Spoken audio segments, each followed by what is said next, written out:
that those people don't need. It really concerns me a lot, the level of prejudice and presumption that goes on. We're told that traditional law is best for those people in communal areas. They don't need any sort of modern accountability. We're told if people had more money, well, firstly, there is the idea that, well, their needs are really for, the most important thing is food security. Cash security, that can come later. It's kind of irrelevant. We don't bother to ask the question, answer the question of where people might get clothes or other things that, cost money. And even if they had more money, we're told that, they'll just drink it away. They're irresponsible. These kinds of, really, in my view, hard prejudicial presumptions that those of us who live in fancy houses, which we own, we make these statements and we deny other simple people the same opportunities, the same options that we have. So much of what characterizes Namibia in terms of land and the great majority of people are differences in opportunity that are guided or legislated, in fact. Differences in options, differences in opportunities. If you live on that side of the fence, you can only do certain things. You can't own land. You can't make money from your land. If you live in Goriankab, you're not allowed to own that land because the local authority won't make cheap land available. Ricardo, I'm coming to the end. I don't know if you're going to jump up here and manhandle me like you manhandled that gentleman there, but just leave me alone for a little while. So there's some key questions that I think we really need to answer in Namibia is, are we going to continue to offer people unequal opportunities?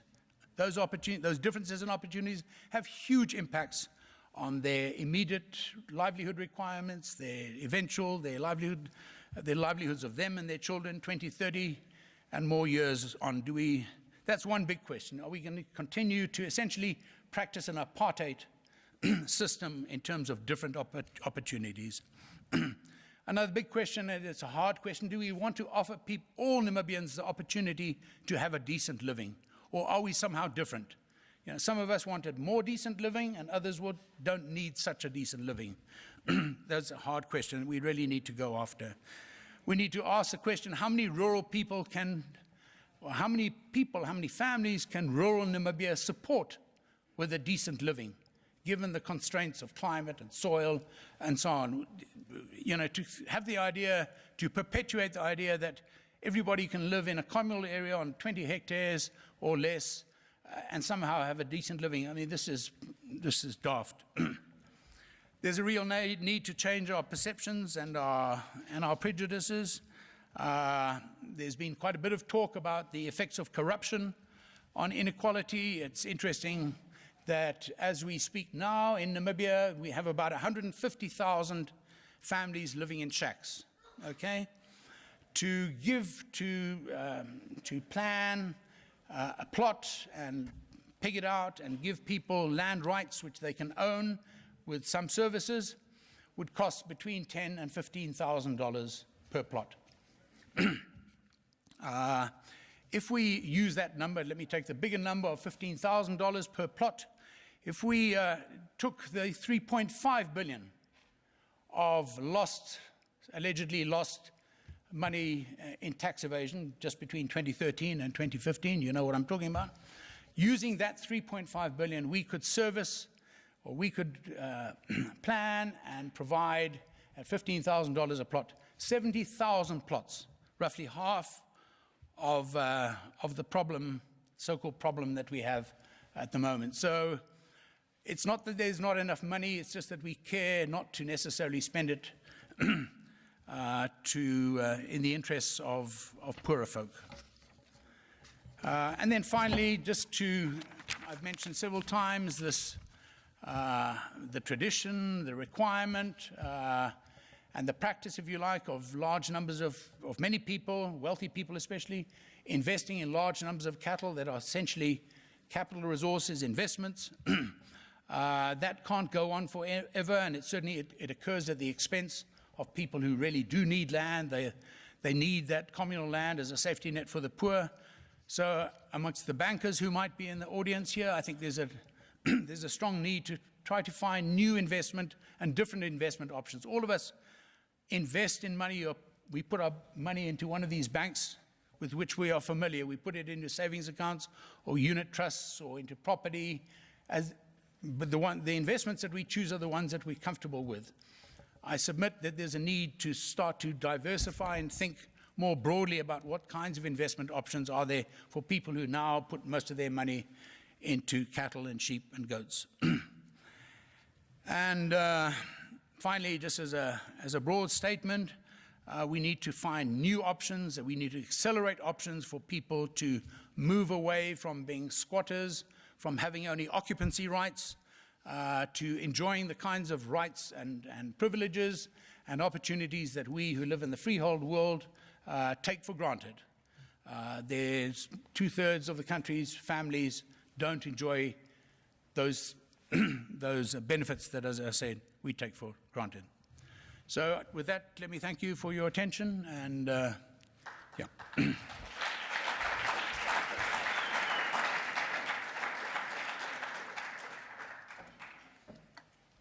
done. Yeah, that's okay. I think we can just okay, yeah. We'll do the Q&A first, yeah. You can come.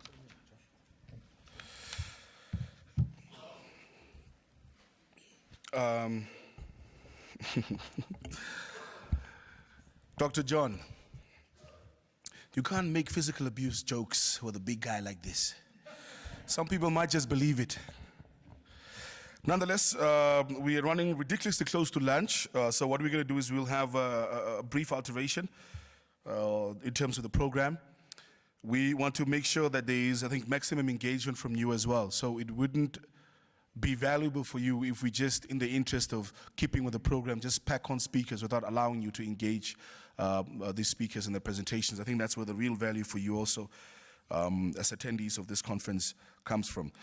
So what we'll do is we'll move over Ms. Lusipani to the third session, and we're going to use the remaining minutes to just properly engage in terms of the land opportunities and production and investment, as it was pointed out by Dr. John.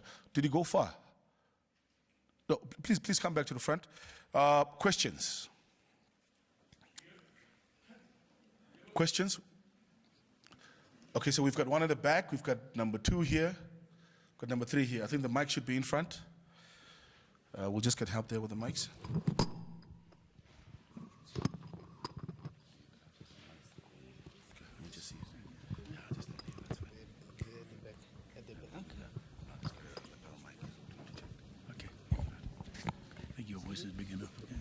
Just a reminder once again, please, one question or comment only. Thank you very much. Good afternoon for everyone. I wanted to ask only a question on the inequality and on the issue of land. I just want us to be honest on this issue of land. We see a lot of privileges only for white people in Africa or in Namibia. And even the UN is not happy with the inequality in Namibia and in South Africa. I was even witnessing at the SADC meeting, which was here in Windhoek.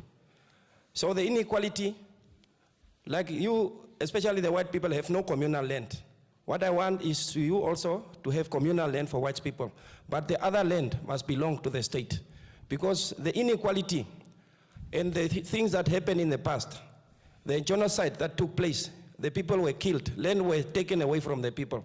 So this issue of land, we cannot take it like an issue of kids playing.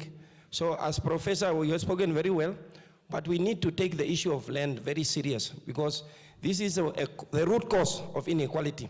Because some families, one family own a hectare of land. You can travel between Otavi and Oshuarongo, between Okahanja and Oshuarongo, you see the land. So this land cannot be, say, the soil is not fertile, we cannot plant. It's not true. Israel is there. You see a desert, they can plant. So Namibia land, that's why these guys own this land, because they know the land is fertile. The elephants or the rhinos, they are grazing on this land. So I'm saying, let us be very serious with the issue of land. We don't want inequality. Inequality will bring war, and we don't guarantee peace if these things of land will be handled because certain people want to keep their privileges. That is from my side. Thank you.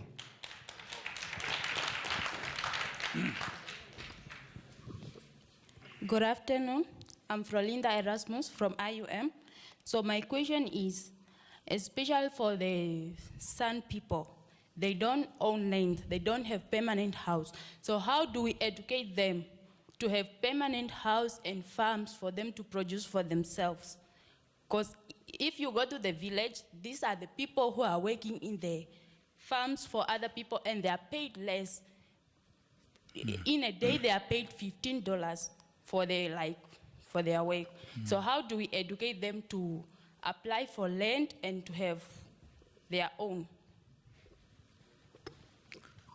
Can I answer that question? Yeah. Some ideas at least. Certainly, I think that the difficulty with San people is that in certain areas, in the Najana and Nainai Conservancy areas, some farms that have been acquired for Haikum people, south of Etosha, some measures have been taken to if you like, protect their land rights and so on. What concerns me is that in large areas of Otjisanjupa and Omaheki, in Kavango especially,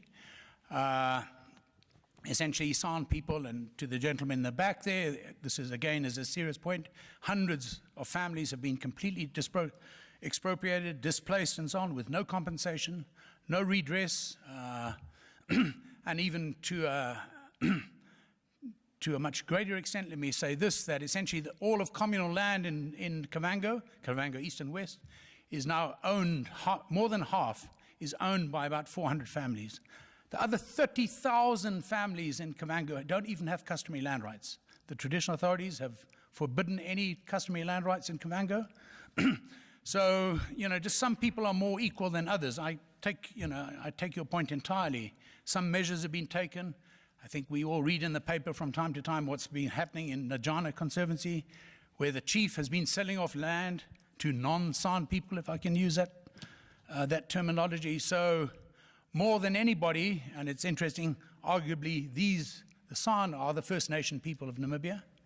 They have been abused forever, way back for hundreds of years, and their abuse has continued since independence.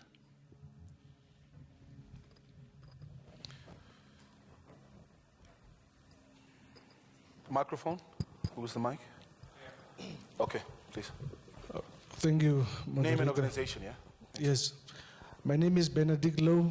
I'm a Namibian activist agitating for radical economic transformation in Namibia. My preoccupation has primarily got to do with land expropriation without compensation in Namibia. And if it was up to me,